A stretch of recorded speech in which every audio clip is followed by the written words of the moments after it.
Роман Соні Вайсавай «Словакія» – багатая жыццёвая гісторыя знаёмства гераіні з невядомай і нязведанай некалі Словакіяй. Гісторыя гэтай краіны, яе грамадскімі і культурнымі дзеячамі, простымі людзьмі са шляхам змагання за лепшае жыццё ў пераломныя 90-е. З гэтым кутком свету пісьменніцу, сапраўднае імя якой Софія Рамянарова, звязвае 3 дзясяткі гадоў, цікавых і павучальных. Сам пераезд у іншую рэспубліку педагога, выпускніцы Брэсцкага педагагічнага інстытута, звязаны спачатку са звычайным турыстычным падарожжам, там сустрэчай каханага і толькі потым зменай Брэста на Братыславу. Я поехала на экскурсию.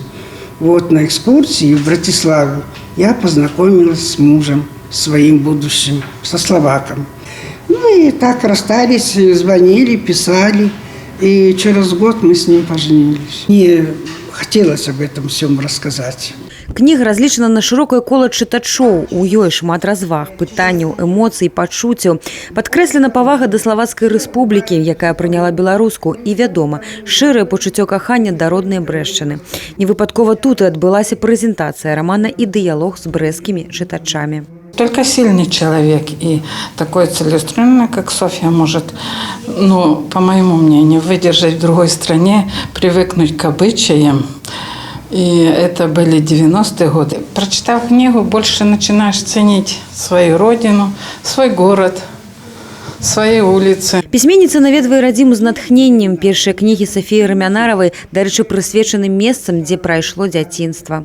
Самые лучшие годы провела эту учебу и первые годы своей работы, 20 лет, это не так уж мало. И дети, и все у меня тут вырастали. А в этом году у меня не получилось. Я взяла билет на поезд, мне пришлось потом сдать этот билет, потому что вот началась очень такая серьезная обстановка в связи с этой пандемией.